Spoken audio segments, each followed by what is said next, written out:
Please come, sit down, get comfortable. We are going to have our final conversation as a group.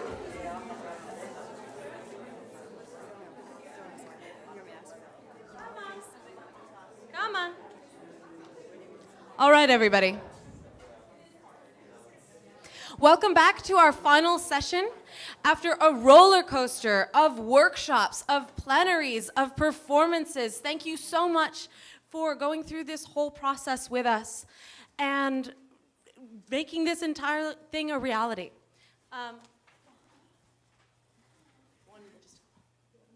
Yes, please. My counting skills were poor. So I guess as we all come together for these final remarks, I just wanted to let you know about why the last day of the workshop, of the conference was structured this way. You know, why a workshop rather than more plenary sessions? Why a workshop rather than another round of performances?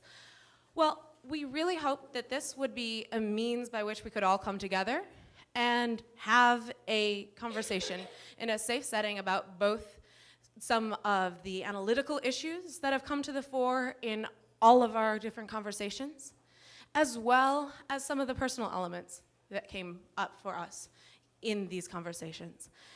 So there are a couple things that I was hoping we could set up in this final conversation, which is maybe one, perhaps some semblance of closure, a means of leaving Stanford, leaving the palm trees, going back to our regular everyday lives without having some of our experiences here lingering in a negative way, and figure out a way to make those experiences as productive as possible.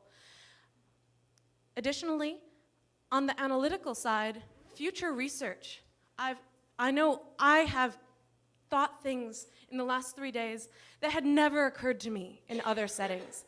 So I think that that is probably the same for so many of you. So we are very much looking forward to discussing further opportunities for collaborative research and discussions across, perhaps in conferences in future, and certainly through remote settings. And finally, related to that, we were hoping that we will have had the chance to develop a community.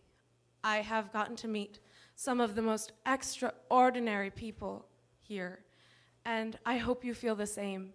So thank you so much for being part of this experience, and I hope that this conversation will, leave you with excitement and with empowerment to go off and do your next thing.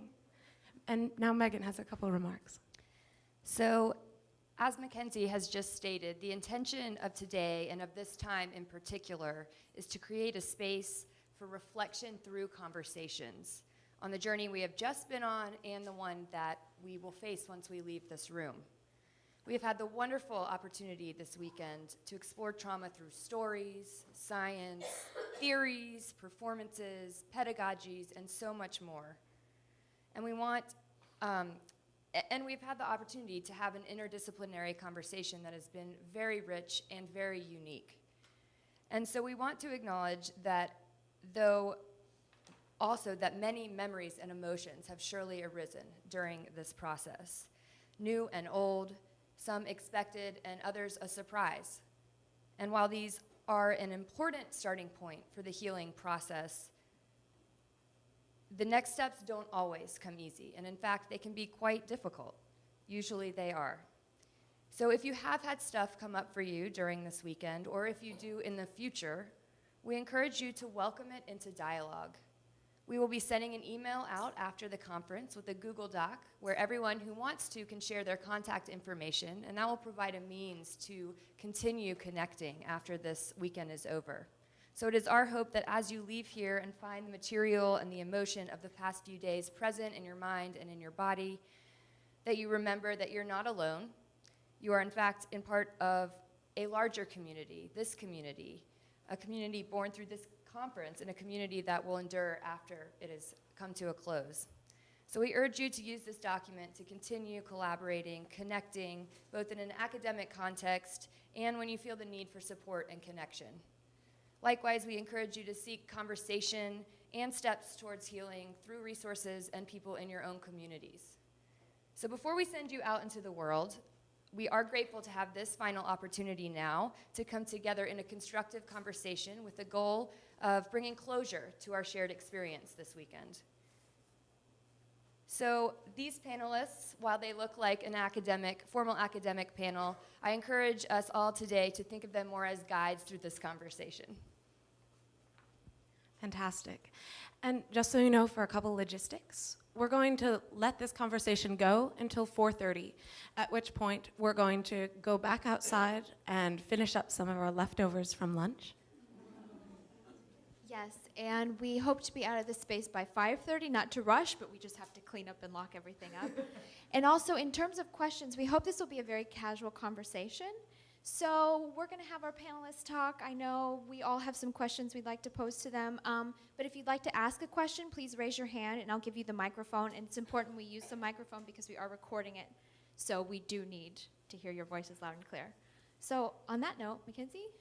And finally, I guess, we have given you all a note card when you came into this room. And you can use that to prep for questions or to write down comments or to doodle if you'd like. But at the end of this, we would absolutely love if you would consider giving that note card to us as for posterity's sake, if nothing else, to remember these extraordinary conversations. So thank you for joining with us, and thank you for helping us build our own archives. And without further ado, we will turn the conversation over to our panelists. If you could all just briefly introduce yourselves one more time, and then we'll jump right in. These things always make me laugh. I don't know why. There's something absurd about a microphone like this. My name is Angelika. My field is interdisciplinary humanities. So I come from a combined, I live at the intersection where history, philosophy, and theories of representation kind of come together, which simply put has to do with what's the stuff that we're dealing with that happened. That would be the history part. How do we make sense of it? That would be perhaps the philosophy part. And how do we present it, tell it visually, orally, narratively? That would be the representation part. The question that I live with and that my work has turned around is how do we live with the past? So that's what my work is on. What this conference is leaving me with, and I think I'll just mention that, is two things. Perhaps the biggest part is that there's been so much talk from different perspectives about healing, and I think that was part of the title of the conference, wasn't it? And I'm not sure how to think about that, because obviously, it would be stupid to argue against healing. Who in the world would want to argue against that? But I want to kind of put that in quotation marks, in question. For one, because I think a lot of things cannot and will not be healed.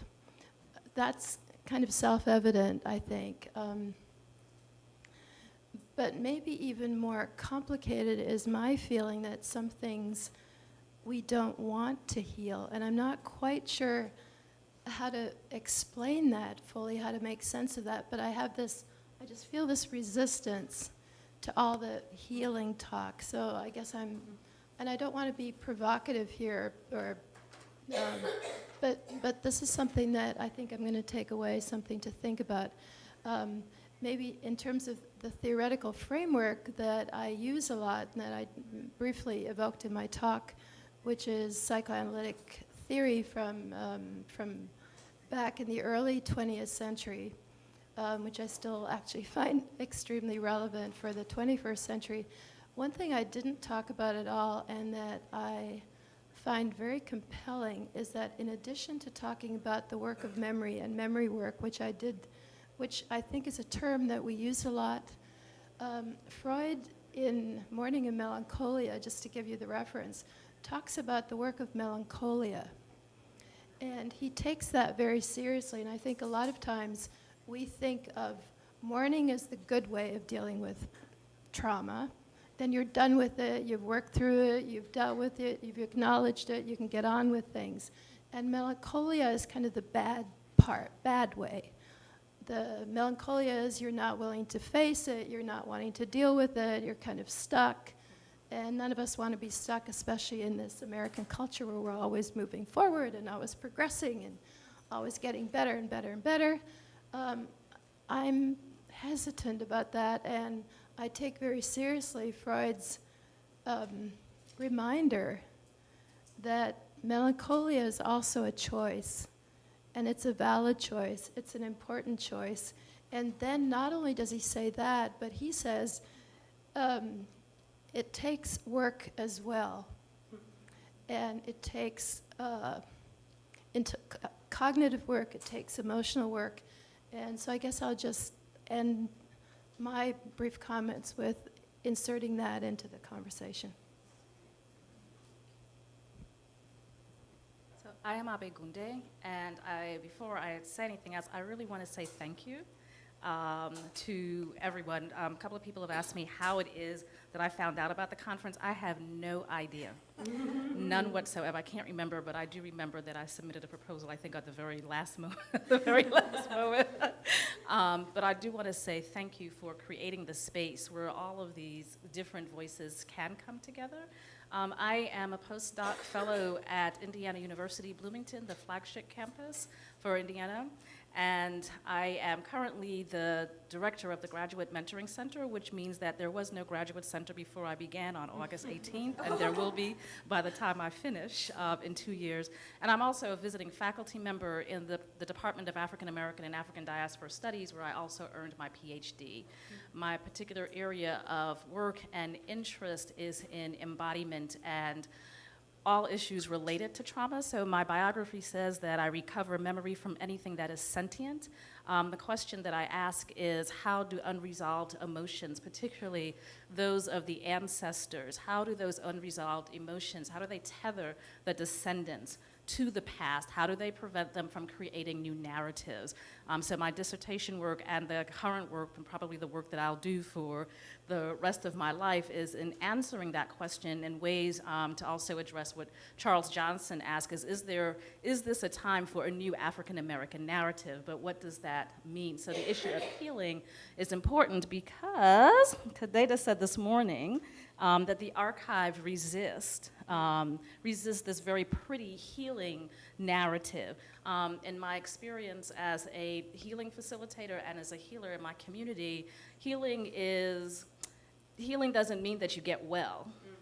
It doesn't even mean, healing may mean actually that after you do the work that you die, but you've come, it does imply some sort of making meaning or resolution of something, but it doesn't mean necessarily that you get well, and so I think that's important.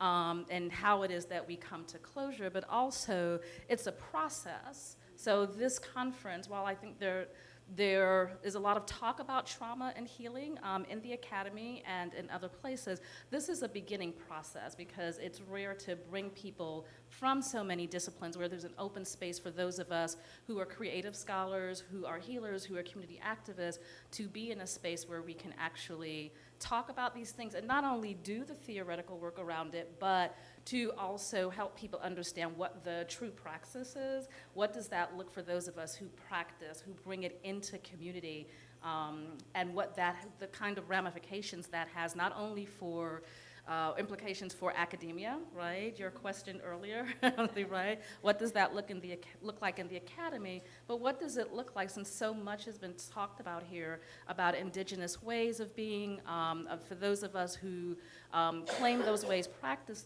those ways? What does it mean to be able to hear all of this in the same space as a way to see where we are connected? Right, see where those histories are connected, where they diverge, but how we can push back, how we can challenge, in fact, this idea not only of the narrative, but of the methodology, right, of the methodology of how we go about doing this work and making change and transformation. So thank you. Thank Thanks. I'm Lyra Monteiro. I'm an assistant professor of history and American studies at Rutgers University. And my background's actually in public humanities and archaeology, so I do a lot of public work as well. And I feel like I spoke a lot yesterday, so I'm going to pass the mic along. Okay. My name is Kidada Williams. I'm an associate professor of history at Wayne State University. I'm a historian. I work on African American history, specifically survivors of night riding strikes after the Civil War. I take seriously, is it Angelika? Okay. I take seriously her question about healing, and I raised that in one of the workshops. What does healing look like in the archive? Because it's something that I know that healing is complicated and it's complex, but I also believe that we need to engage histories of hurt and harm, irreparable harm, things that just can't be made right, especially when survivors' testimonies and their accounts indicate that things were never made right and that people died still shattered by what happened to them. So I hope to talk about that. And we talked about in my session this morning a little bit about methodology. So I hope we'll have a time to talk about that because in history, at least, there's a lot of resistance, or there can be degrees of resistance to historicizing trauma. So I hope we can talk about that. Hi, I'm Steve Olweean, and I also spoke Thursday night for a while, so I won't go into a lot of my own background, just that I'm the director of Common Bond Institute, and I'm also the president of an organization called the International Humanistic Psychology Association.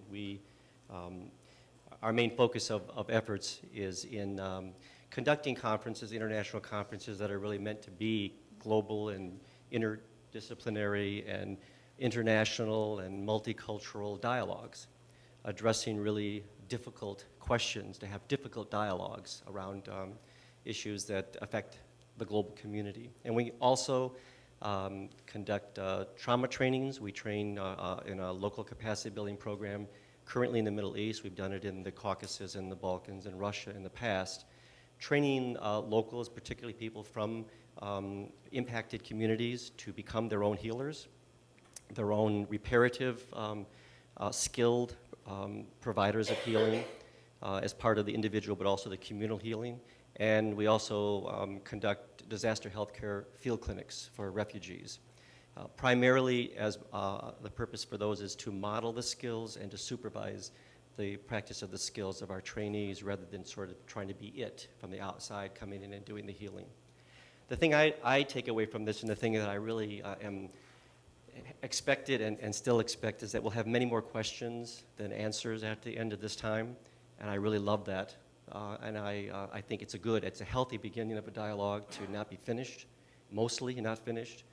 And I think the whole idea of defining healing and defining communal trauma and individual trauma and what do we mean by inherited or transgenerational trauma are really long-term tasks.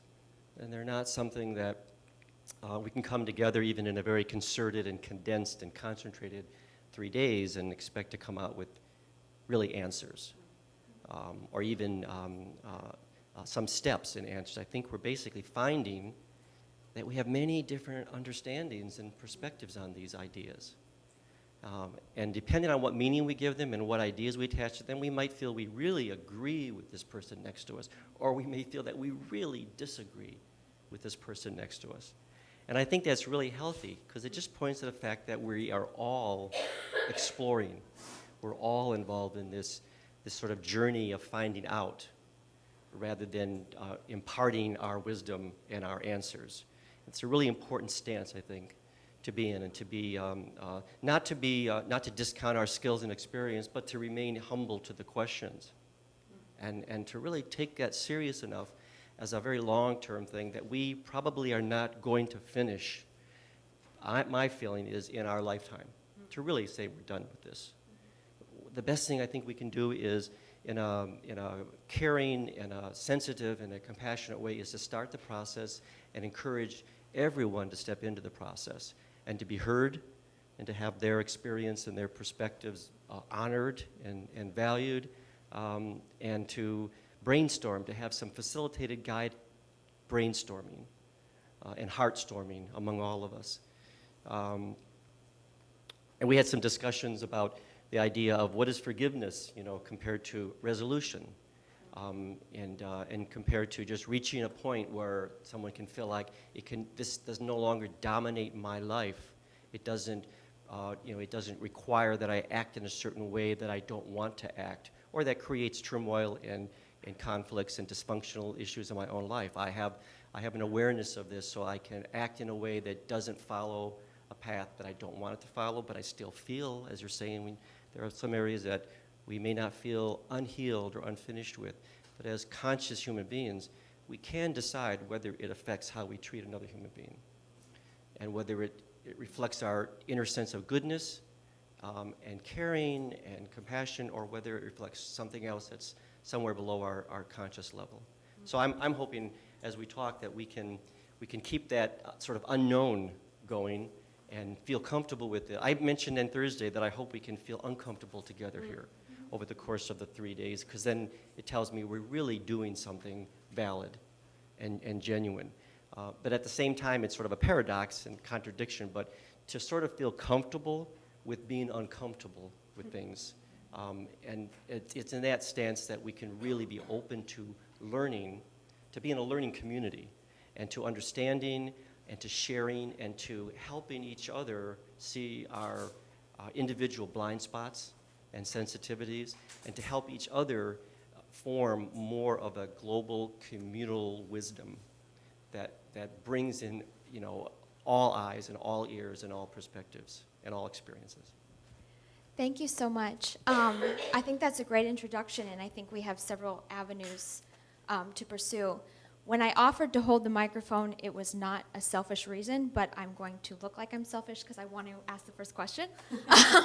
But both Abegunde and Kidada alluded to something that happened earlier, and I noticed at lunch that this was a conversation that kept going, and it came out of Kidada's paper earlier this morning. And it is, I'm going to ask you to maybe summarize it, but it is related to this question of academia and academics and how we study this. Many of us are academics. We're standing in an academic institution right now, but we very intentionally invited a lot of people outside of that community into this conversation, very deliberately. So I wonder if perhaps you could maybe allude to the conversation we had earlier and see what the larger group thinks of that. Okay. Trying to remember, it's been so long.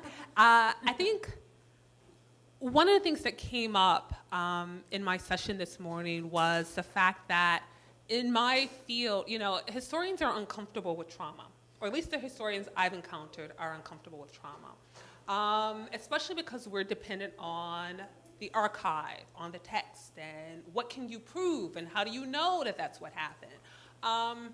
And so I faced a lot of resistance along the way, partially from some committee members, and then even after I got out with people who would review manuscripts, et cetera. You can't prove this, you can't talk about this, this isn't what we do.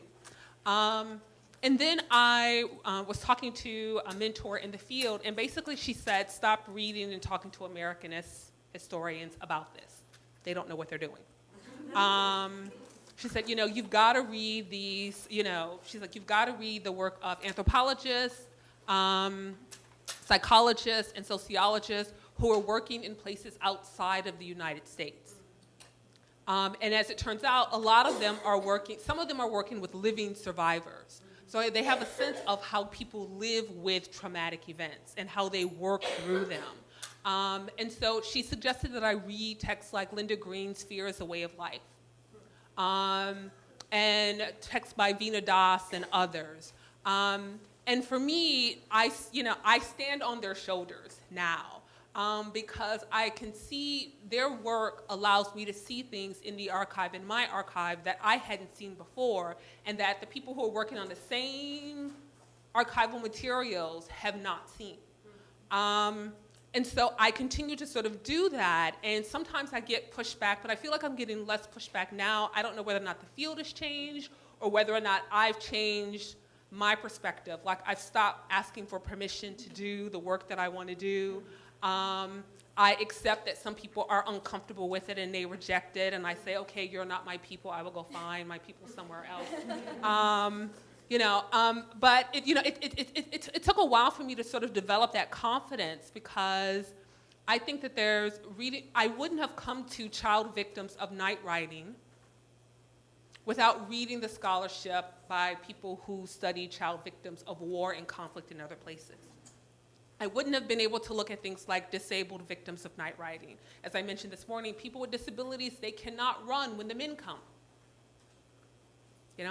But I wouldn't have been able to see that in the archive had I not been reading in an interdisciplinary way.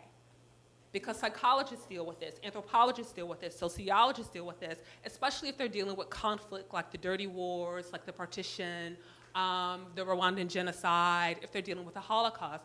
Those, in some respects, those are my people. But I'm also feeling kinship with a lot of people here. So what we talked about, what I said was, sometimes you do need to throw throw some elbows on occasion and stand, insist on your rights, stand in your truth, and your understanding that this is something that matters. And figure out a way to build kinship with others to get their support in doing it. So does that No, I think what we that's talked great, about? and I don't know if you could see, there's a lot of the historians were all nodding, because that was our same, I told this in the panel, that was our same struggle when we started this, like, as historians, wanting to tell this story, wanting to invite others in the conversation, and just the resistance we got. And so I just think your perspective on it is really valuable. And this is what I said partially this morning, and I think I'll say it better today. Historians have a hard time standing up to anthropologists and sociologists and psychologists. So once I started dropping, the names of these people, historians, they just kind of back down. It's like, okay. And, and as I said this morning, if Veena Das is wrong, then we're all wrong, If Arthur Kleinman and Judith Herman, if they're wrong, then we're all wrong, then there's no hope. But so I stand on their shoulders, and when I do, the people who are resistant are just kind of like, well, okay. But over time, they've become much more receptive to the things I'm studying, like child victims of violence, like people with disabilities, the economic wounds, the psychological wounds that survivors articulate when they narrate their experiences. So I would say keep doing it, find your people, even if they're not in your field, and then just continue to do the good work, is what I said this morning. So. Thank you. Yeah. I just wanted to follow up on that, because one of the things that I've kept in mind, there's the anthology, I believe it's called History and Memory in African American Culture. And David Blight, who is a historian at Yale University, one of my first interactions with him at a UNESCO conference, he began his talk by saying, memory is the way in. And he has an essay in that particular collection that says, if we want to have an understanding of history and memory, that we really need to actually go to the poets and the priest. And I think that's really important for me to keep in mind, particularly with the kind of work that I do. So. Do we have any questions, comments? So I want to thank you all for this interdisciplinary group. It's a fabulous conversation, but although I think we may have different takes on what is healing, I'm a psychologist, and is it fixing? Is it forgetting? Is it forgiving? Is it all these? Nevertheless, I do sense that we're gathered here because we want to, as I heard historians say, I think, understand the past in order to not replicate bad things that have happened in the past. And so I think that's why I want to thank you for reaching out to activists and people who are out in the community, that we do need each other. And I think we all share at least some desire to try to make things a little better, if not worse.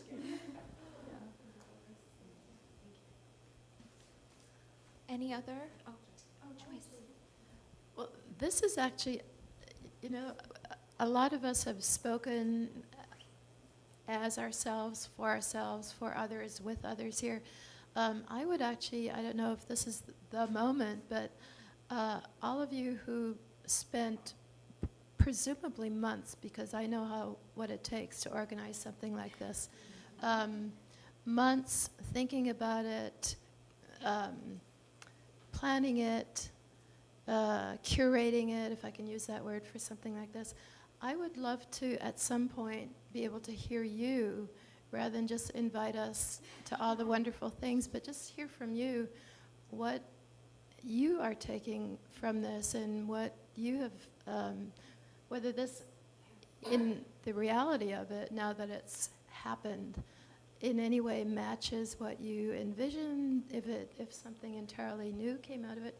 So anyway, I would be very grateful to hear from you as well at some point.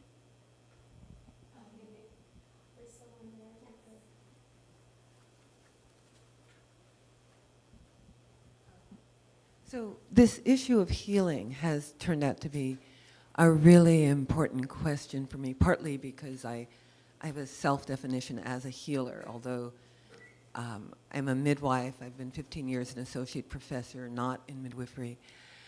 And one of the things I saw working with poor populations at the county hospital is there's actually this belief that poor people, traumatized communities, really have nothing to contribute, that they are throwaways in essence. And in part I left working at the county because I could not stand the discrepancies between how poor clients were treated and 4 miles away how middle-class clients were treated. And so as we talk about the ways that things are passed on through the genes, as we talk about healing that is irreparable, as we talk about all these things that are experienced and that are real, I certainly can understand that, whether we're talking about sexual abuse, whether we're talking about communities of color, whether we're talking about other modalities of oppression. One of my concerns is that the literature can be taken that emerges out of these emerging interdisciplinary fields can be taken many different ways. And I'm specifically thinking of the 80s when the issue of, quote, crack babies came up. And there were all this literature about how there was going to be this epidemic of violence in the classroom, that these children would never, ever be able to ... They, you shouldn't adopt them. They're going to be terrorist in some way. This is before 9/11, so we had a different notion of terrorism. So the question, one of the questions I have is, as we look at and uncover, and I'm not against truth, if the archives don't show a very nice, neat, hopeful, narrative of hope and resilience, but actually is more complicated than that. Part of my concern is, as a real person in the real world who has children, who has begun to accept that no, racism nor sexism nor ... will not be over by the time I die. And what that means is so many black, brown, and other young men will die. What narratives of hope, what can we say in terms of the possibility of community healing? Do you understand the question? Because I think as human beings, we also, and is this only to be answered in the realm of spirituality? Because that's one of the places we can take it, but just some commentaries on that from you. Anybody up front want to tackle that? Steve, Kidada, pass the mic to you. Yes, it's passing the buck, actually. I think when we look at expectations of others, of people who we sort of, in some way, shape, or form, don't identify as our peoples, and or as different enough or unknown enough to us to where we just don't have a context to address any commonality between us. That sometimes there, unfortunately, what can happen is there can be a mentality of specialness that comes into play about us somehow, because we have a much firmer and clearer understanding of what our needs are and our healing and what we deserve also, and the justifications. Justifications for feeling a certain way because of an effect of some behavior or action, and justifications for getting healed and receiving some kind of restoration because of it. And I always say that a way out of that quagmire, because it's a human blindness. Sometimes it's not intentional necessarily. It's something that we can fall into, that we just are not able to see and necessarily appreciate the experience of others all the time, simply because of our human limitations. And what helps me is if I can identify some universal standards that are true no matter what, no matter the situation or the context or the motivations or the lead up to this situation, that there are universal truths, universal standards. We talk about, universal human rights, and there has to be, I think, also universal human worthiness and worth and human value that we all ascribe to, no matter who and no matter what, in a sense. So that if this idea I talked about on Thursday of just wars, holy wars, wars to end all wars, deserving communities and communities that are not necessarily deserving because they've done this or that. I think that's really a slippery slope that you can fall into very easily. And historically we have, anthropologically we have. And again, my saving grace is if I can just begin to identify universal standards that are just irreversible and absolute. They are in concrete. One example is if we look at somebody who commits murder, and if you ask someone in any culture, do you condone murder? Is it okay with you? Can you accept it? Can you be a part of a system that says it's okay to go and murder someone? Then, in a way of protecting our sense of goodness, we will say, no, I don't agree with that. Of course I don't agree with that. Yet we institutionalize it in capital punishment. And we do say it's okay. So in that context, we say murder is okay somehow because, it's a special circumstance. And there's no universal, there's nothing that's universal about the act. It's murder. Whether you do it even in the heat of passion, in a sense, although I wouldn't condone either, in a sense, there's a little bit more of understanding about a crime of passion than to sit back and plan 6 months ahead the execution of someone and how you're going to do it. And in a very dispassionate way to just say, today's the day, and it's going to be at 1 o'clock, and we're going to do this, and the rest of society is expecting it, and we're going to report on it.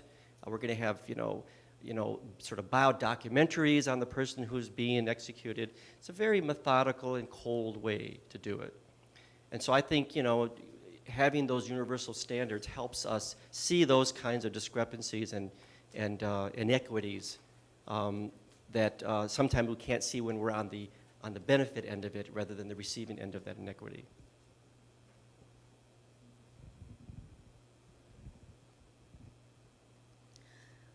I've learned over the past couple of days that you're going to ask very complex questions, questions that have no real easy answers to them.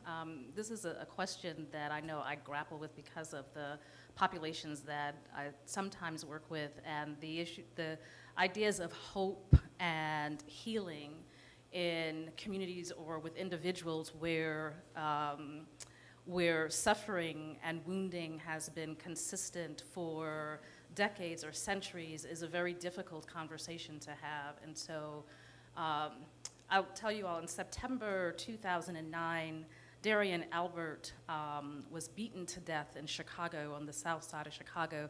And I remember it because it was so violent. He went to help a friend, and everyone watched. Everyone watched. They took photographs, or they filmed it. Another student filmed it, and it was only after he was not moving that a teacher came out of the building to bring his body to someplace else.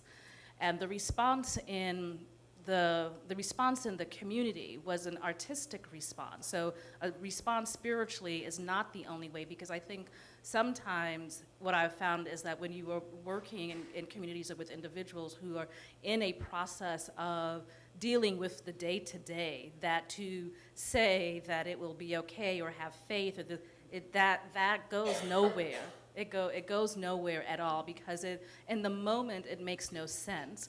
But there was an artistic response from my community in Chicago that brought artists, scholars, and when I say scholars, I want to say that I mean there's a broad range. I just don't mean everyone who's sitting in academic, who's sitting, so that broad range healing facilitators in the community, ministers from all over to come together to help the students talk about what had happened because they had watched it in a particular way, but also because they needed to find a productive manner in order to deal with it. So I was thinking of, public humanities, that term, and how is it that you bring a community together on a site of trauma to do work, to make meaning.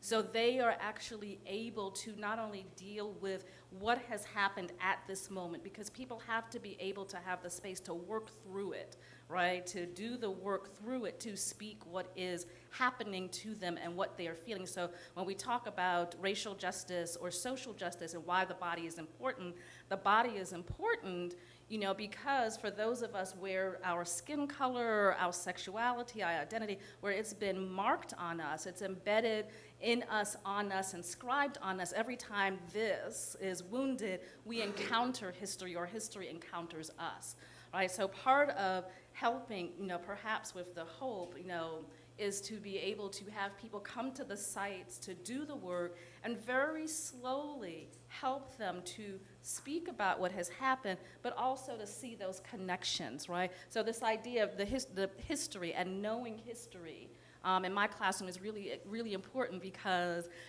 slavery, for me, is not disconnected in my classroom for what has been happening in Baltimore or Ferguson, right?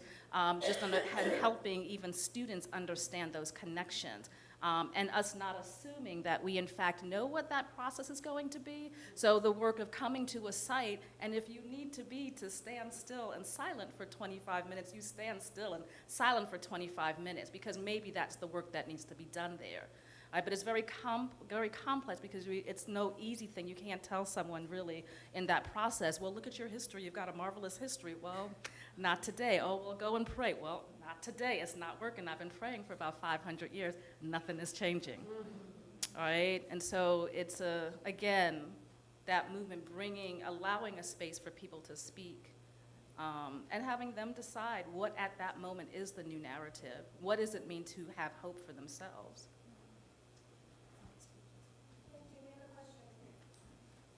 Hi, thanks to Liz, and I think it's been a really great conference for me.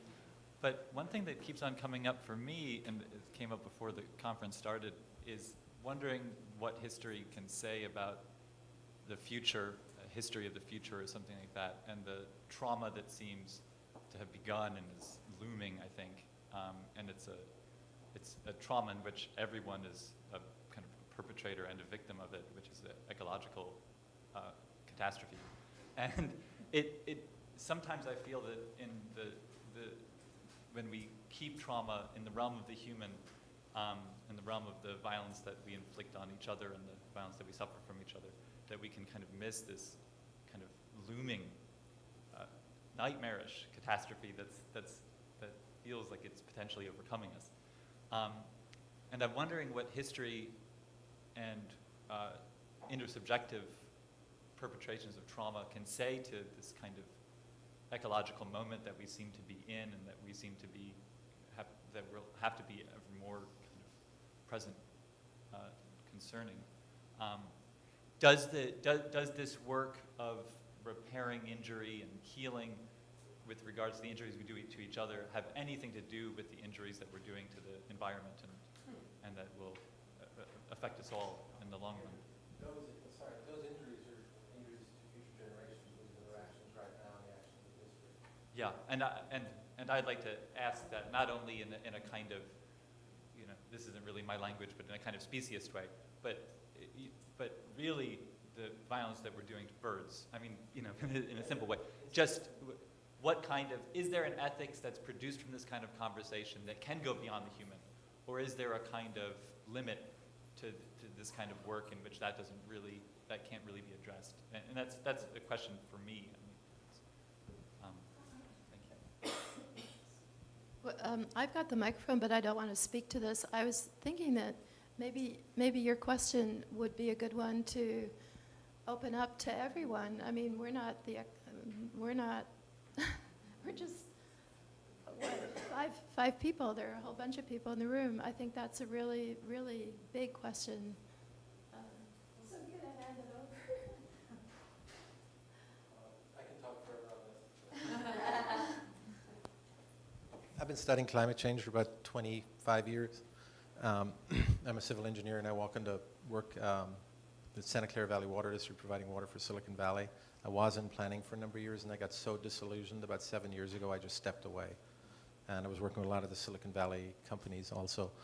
The problem with climate change, we're destroying ourselves, and we don't even know it. We're destroying the planet. We're about to take off in this technological revolution.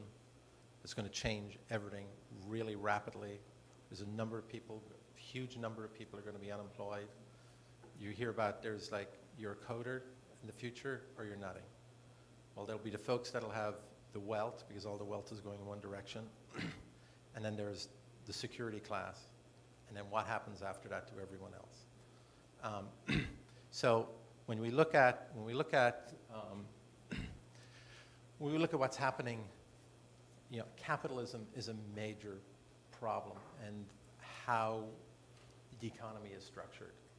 And even the big companies that are doing this great work right now, and you see them, we got greenwashing and we got blue washing. We got blue washing because of the drought. You know, what's the response to the drought here in California? A lot of agencies like mine are looking at energy-intensive desalination, or using recycled water. Are we getting rid of all the lawns? Are we passing the ordinances that we need to do? Are we really coming together? We're not. We should be. If this drought is 20 years, we're going to look back. If this drought is 50 years, we're going to look back and we're going to, what were they thinking in 2015 in Silicon Valley or in California? And this drought is not just here. This drought is all the way up to Washington. It's down in South America. You know, everything is changing on the planet. Thank you for that. I'm sorry, we're just running short on time, and we have several other questions. I think that's a great topic we can discuss afterward. Thank you so much. We have a question right here. Question, comment. You know, I was trying to pull back into my own route, which is as a somatic therapist and a embodied practitioner, and also having an academic, you know, undergrad background at one point, considering that. And I was thinking about, well, a couple of things. One is that like this guy just spoke to, there's sort of an urgent need that I really appreciated this about the conference, the idea that trauma could really have, you know, a global impact, that if it wasn't resolved, that there would be something, and being sort of maybe that activist background, I'm interested in that. And then in psychology, there's sort of, I was appreciating, and what's drawn me is this piece about the brain and emotion, and there's a sort of a real physiological way that it affects people, and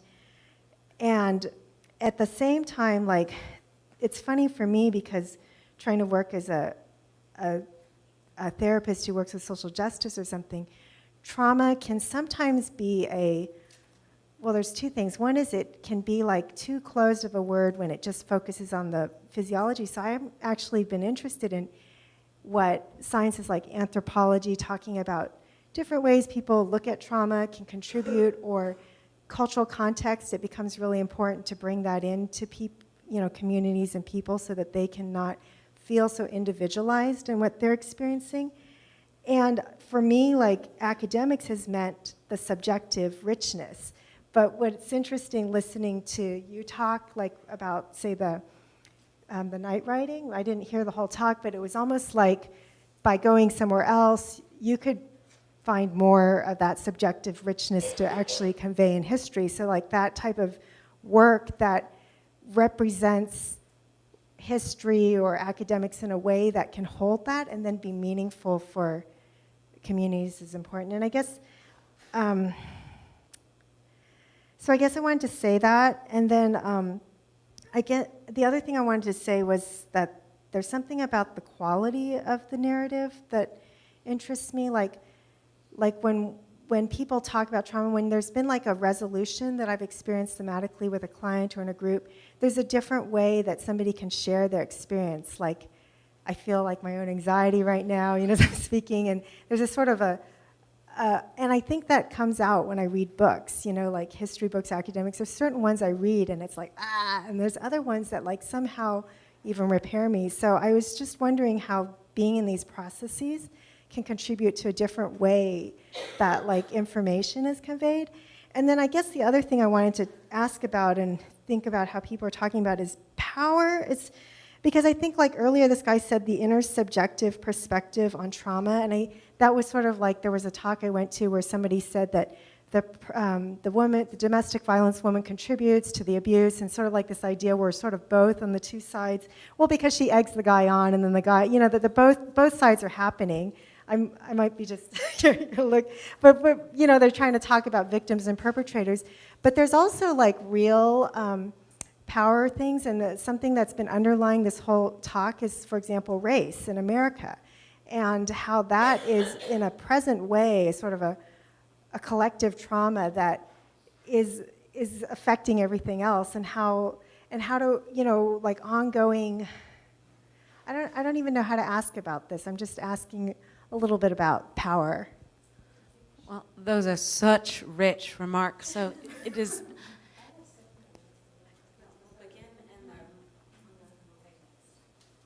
So this isn't necessarily a direct answer to your question, but it does, it's something I'm actually curious about, the people like you who work with actual people, if you know what I mean, you know, who are actually involved in healing people who are hurting individuals, which is not to say that my work can't do that, but that's not what I do on a day-to-day basis.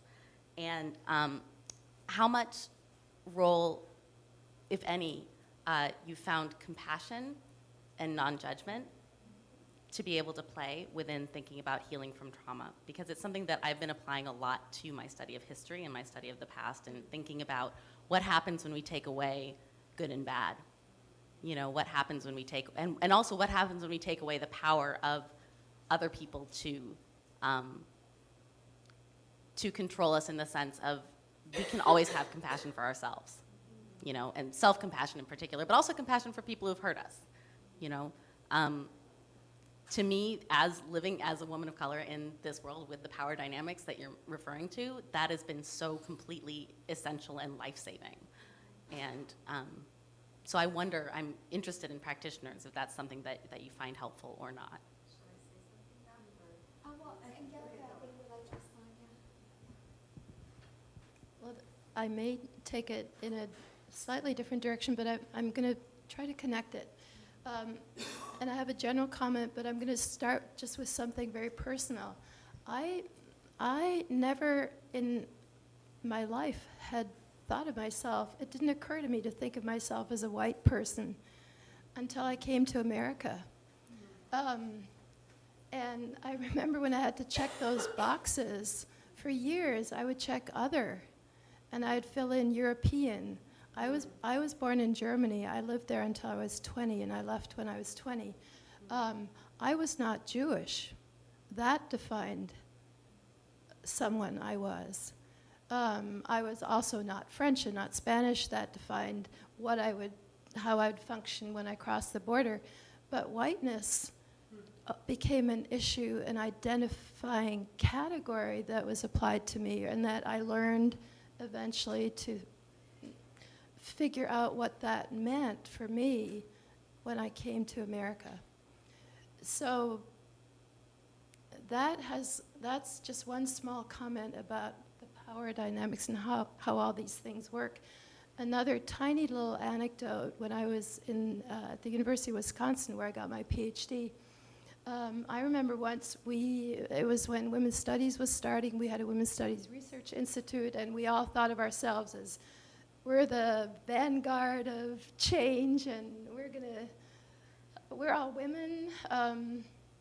Even some of the men thought of themselves as women, which will only in a kind of theoretical way make sense, but it made a lot of sense then. Anyway, we were one, we were together. And I remember walking into a room once where we were going to have a kind of social gathering, and Elaine Marks, who was at that time chair of the Feminist Research Institute, looked around and said, "There are 4 of us and 5 of them." And then someone else picked that up and said, well, there's 9 of us and one of you. And I was starting to panic because I was trying to figure out, is there a group here that I'm going to belong to, or am I going to be the one that is not part of the 10? And we never talked about that moment, and we never identified who the different we's and they's were that we were identifying. But it was there was something terribly important going on there.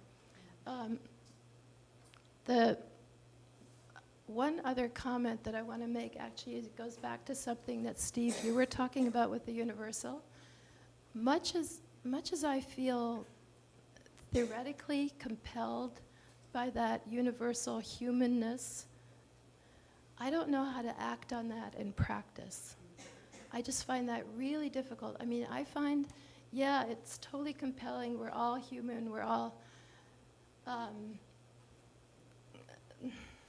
but in practice, I think what really moves me to do anything, including feel solidarity, literally do something, is something much more small. It's the look on someone's face. It's the way someone has a crooked smile. I don't know. It's something so specific and particular that it just moves me.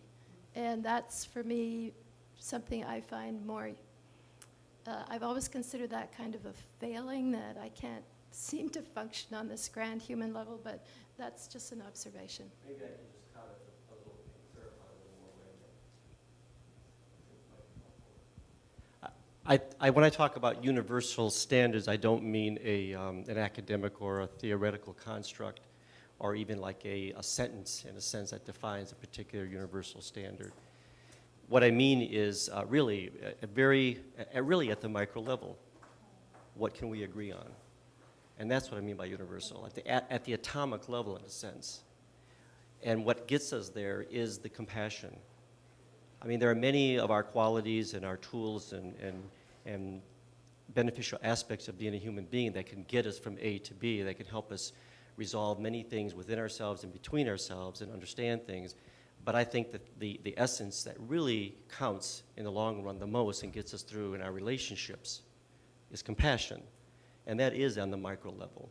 That is, the photographs that you showed of the Cambodian victims, when you went from the large number to the one woman where you could look in her eyes and put yourself in her place and know that at that time when that photo was taken, she was contemplating the end of her life.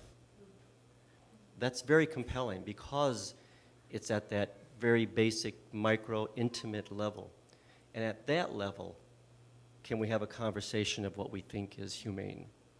Not on the global theoretical level or political level, certainly. So I understand if, in terms of thinking of it, of a large global issue, that it could be hard to reach that and feel that on a visceral level. But it really is very personal and very intimate, to the point where, so intimate that justifications are just obviously out of place. That anytime you want to have a construct that justifies, clarifies, explains, it just becomes so obvious that it doesn't hold any water at that point. That's what, and there are no easy solutions, and I don't even mean to pretend that I have a list to give you, or that I'm done thinking and feeling and wondering about this.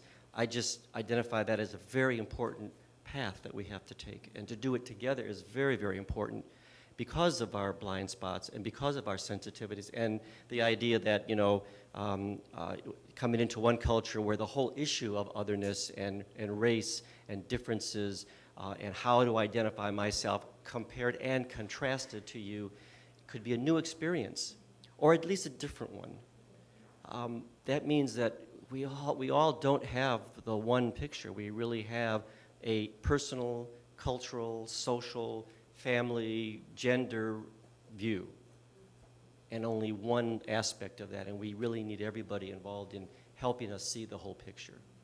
Thank you. So we have 2 questions left, and then I'm going to turn the mic over to Laura, and I'm sorry I see hands going up, but we're running short on time, so we'll have to deal with those over our meal. One question is a question I got on a card, and so I'm sorry if I asked this question incorrectly. I'm also going to rephrase it a little bit in my own language, but this person pointed out that there are two big strains of trauma and healing that have not played a role in this conference, and this is not a programmatic decision necessarily, but one based on the kind of papers we got. One is intergenerational trauma and healing of women. The other is child abuse. And I'm wondering if, I'm not sure if we want to open this up to any thoughts about why that may not be here. Is this substantively different? We honestly, I don't think, even received proposals on these topics. So I'm wondering if you have any ideas why that might be the case for that absence. Why it's absent? Why in a discussion on trauma and healing with these, and if you read the literature, these are huge threads that reappear and reappear, and yet we opened this conference to everyone and we heard no voices. I mean, just personally, I think it's the elephant in the room. You're talking about half or more than half the population historically, and you're talking about everyone. So with children, it's everyone, and with its women, it's more than half the population. So I'm not, I mean, I wasn't part of organizing the conference, but I also understand that anytime you organize a dialogue like this, you're always going to leave something out. That someone says, what about this? And having very good points to bring up, but there's not always enough space for it. But that's an excellent thing to maybe put out in the ether to say, you know, we really need more of that in an obvious way. I addressed it a little bit on Thursday night when I talked about how we develop from infants our whole concept of self and other, and whether we put positive or energy into our images of the other and enemy images that can come out of that, based on really basic human needs that we're born with and what happens along the way of getting them met or defending them or having them assaulted. But in a more explicit way to have someone really focus on that, I agree. I think it's very important. I want to. I'm just going to say another area that was missing is immigration. Sorry. Another area that is missing is actually immigration and refugees as well, which I was very dumbstruck concerning how topical the issues are, but yet we didn't ended up getting any papers in those areas as well. And race and ethnicity beyond, I guess, Black American analysis also was another area that we didn't get. So it's quite interesting that when you put a call out for papers, what you actually end up getting at the end. You might get very different responses next time. I hope you do this again. I did want to say that even though you all didn't get papers for those that, you know, directly or that fell into those categories, that I think that in some of the panels, that some of those issues were addressed, particularly in the panel on indigenous peoples. The issue of child abuse came up, and women and intergenerational trauma there.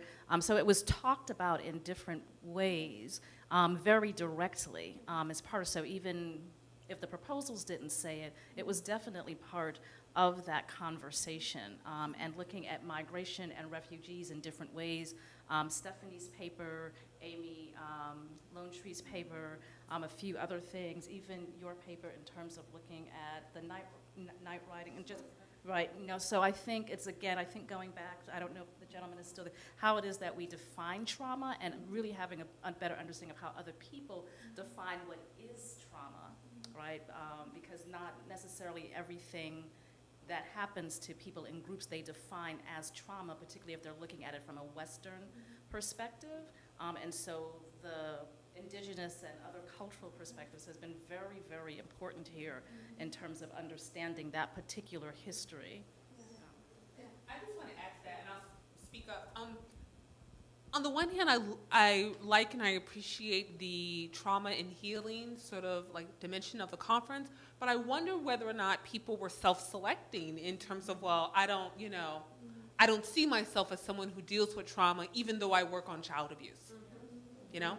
So there might be, some self-selection going on that might be worth thinking about when you do the next call. Maybe even if you provided a list of, these are some of the things we're interested in dealing with, and it include immigration, refugees, child abuse, et cetera. That might be some way to sort of say, yes, we mean you. You don't think we mean you, but we really mean you. When we do our conferences, we pose pregnant questions as examples. as examples. Not to say that someone has to submit something to specifically address those, but we'll just say, like, for example, you know, these are some provocative questions, really, or issues, just to throw them out to get people thinking, and also to realize that the parameters are very broad and that the sensitivities are okay to bring into the conversation. Well, and I think I'm going to pass this to Mackenzie for a quick question, and then I'm going to pass it to Laura for some closing remarks. But if I remember our call for papers correctly, we asked for discipline submissions, and we did not pose questions, which I think is interesting to think about. We focused on the interdisciplinary and let people bring to the table, so I think next time around, that'll be something to think about. Well, you asked, Angelika, you asked earlier in this Q&A about, in some ways, organizers' reflections. And I will ask a question to all of you and then give my answer and then pass the mic around, which is, what was one thing that you learned and that you'll carry as you walk away? One thing that hadn't occurred to you that you learned over your weekend. And that can be a big thing or a small thing. For me, one of the biggest takeaways, so I study a whole bunch of things, including in some ways the history of biology and the ways in which different ideas of inheritance can change the way we imagine ourselves connected to or separate from other people in the world, other animals, our environment.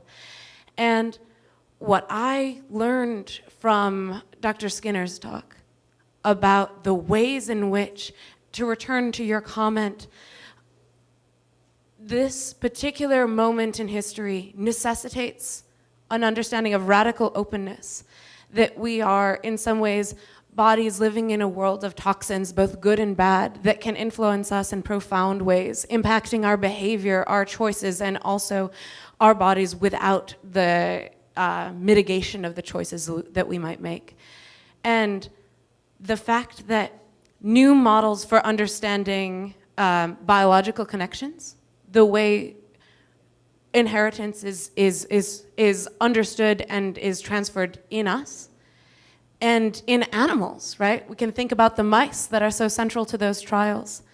I think really has changed the way I see myself as connected to other people and to a distant history, which is itself embedded in me.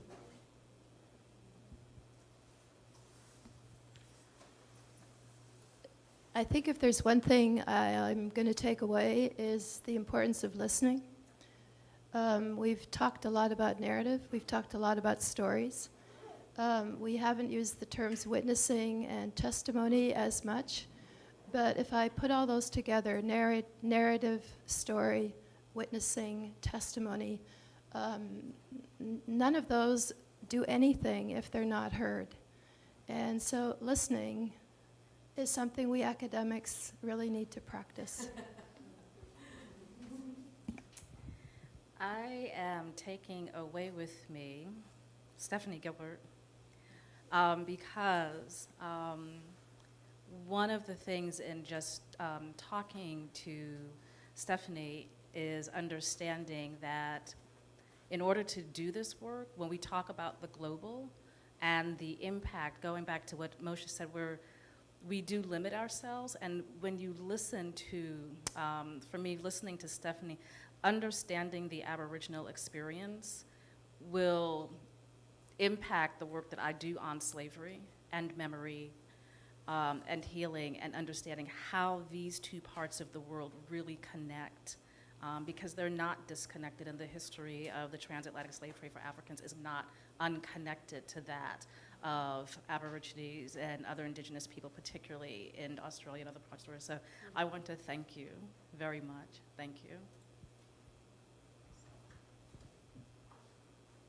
I'm having a little bit of trouble putting into words what I'm thinking, but it's something along the, one thing that was definitely new for me in terms of engaging with was somatic therapies in various forms. And as an academic, obviously we don't have bodies, you may have noticed. Or at least we certainly act like it. And so, and yet I also do a lot of things that involve my body in the the rest of my life, right? Aside from sitting in front of a computer.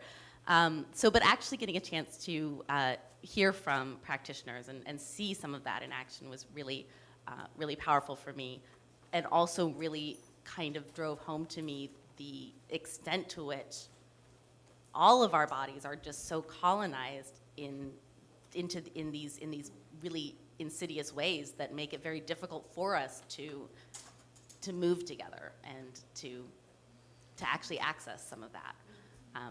That was really quite powerful for me. Let's see. Actually, there are two things. One, that I already knew that healing was a process, but talking with some of the practitioners, I think I developed a better understanding that healing might not occur in the initial generation. It might take 1 or 2 generations for it to occur, but while that happens, there's still hurt that's happening. So that's one thing, the sort of long-term, very long-term process of healing from traumatic injuries. The other thing was a point that Laura mentioned on Thursday. It's the importance of searching. She referred to us as a room full of seekers. And for me, I don't think I would have gotten here if I hadn't been willing to sort of search and go out of my comfort zone and leave the disciplinary boundaries and talk to other people. So for me, the importance of searching and continuing to search for answers to these really important questions is something that I'll take with me.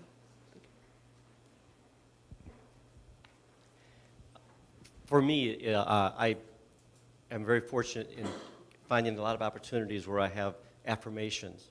And so when I come to something like this and I see how dynamic it is and how much learning there is, and I realize again just how long my learning curve is in learning about what other thoughts are and experiences are around these kinds of issues, learning what other people are doing, some very specific to what we're doing, some not specific to what we're doing, but on a larger, more global level, giving me new insights and understandings.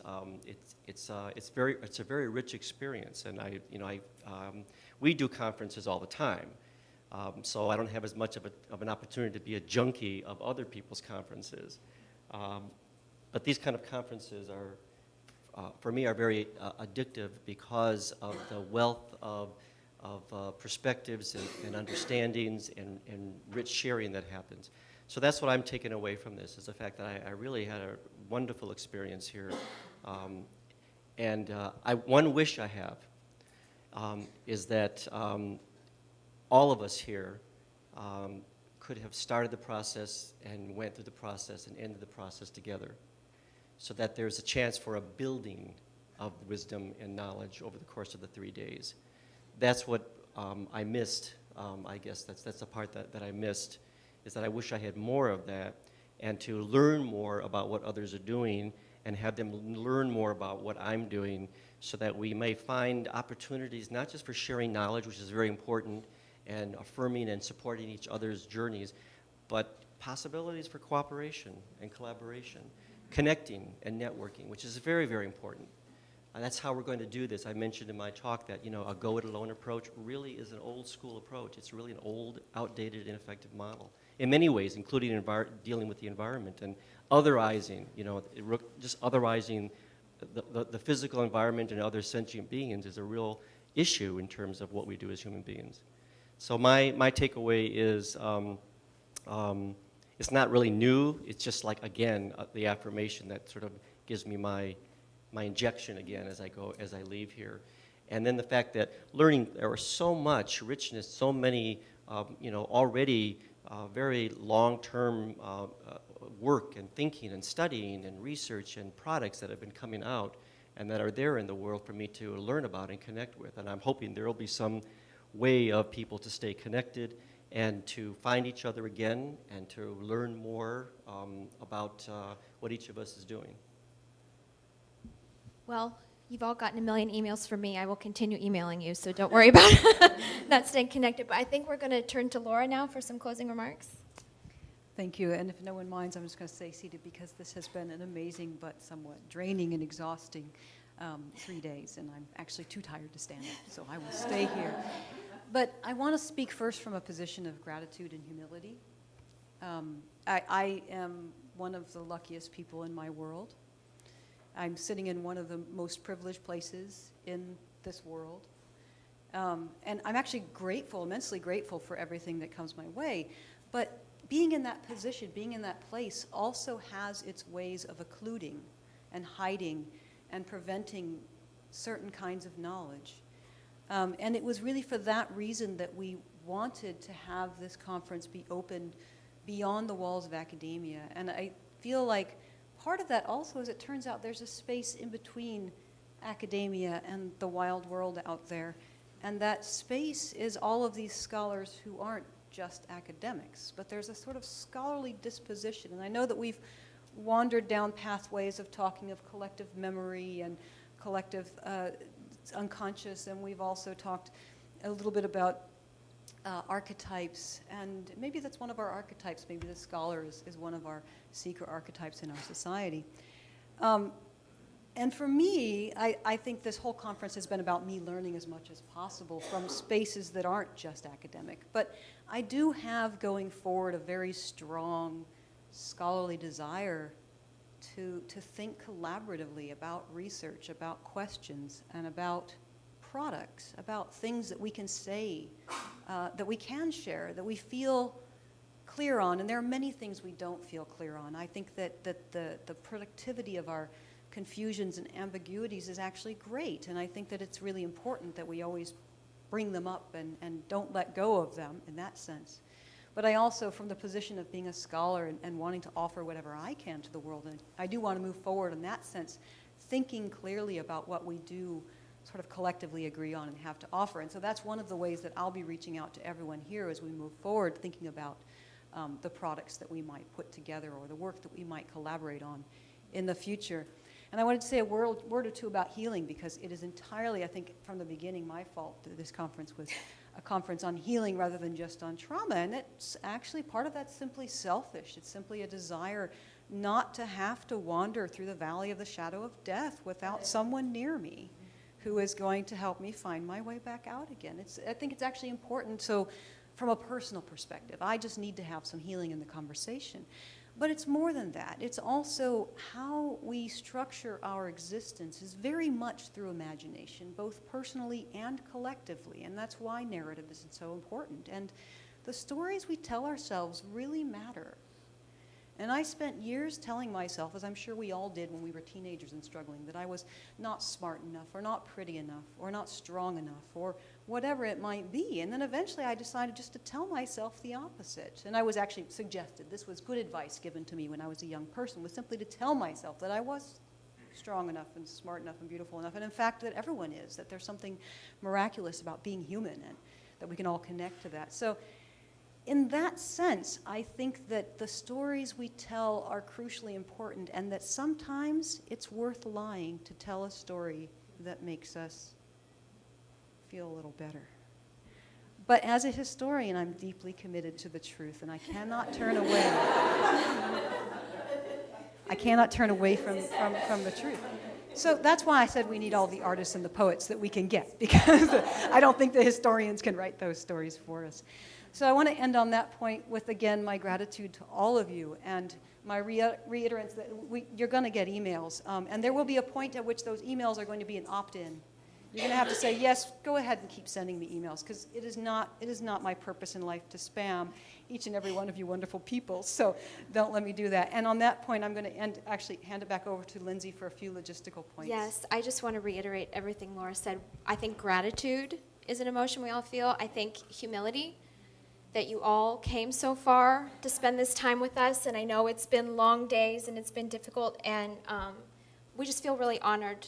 We didn't know what this conference would be like, and we just really are really thankful. And I also, speaking about the healing, we added the healing because we wanted it to be something different. And I want to take a moment to acknowledge Tao in the back, who put together last night's performance.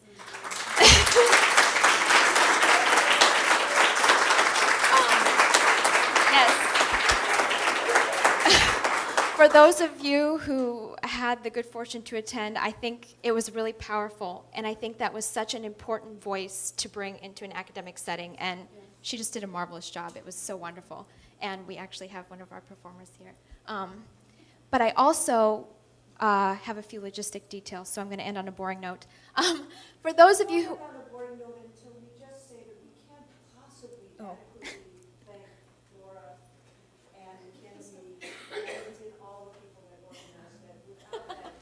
Thanks, you cannot do any more logistics.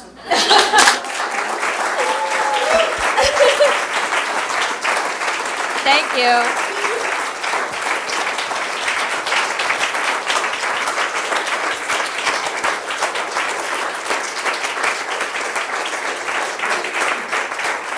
Thank you. Thank you, Linda. We couldn't have done it without you, but I imagine those who are wanting to figure out how to get back to the Caltrain station will appreciate the logistical update. So there are 2 buses leaving relatively soon from Tressiter Student Union, which is right here. They're leaving from the parking lot, which is just a short walk away. There's a bus leaving at 4:52 and another bus leaving at 5:53. And so they will leave about on the 50 on the hour for the rest of the day, and that will take you back to Palo Alto Caltrain, which I think is where a lot of you need to go. So thank you so much, and please enjoy food. We look forward to one last conversation before we all disperse. Thank you for joining us.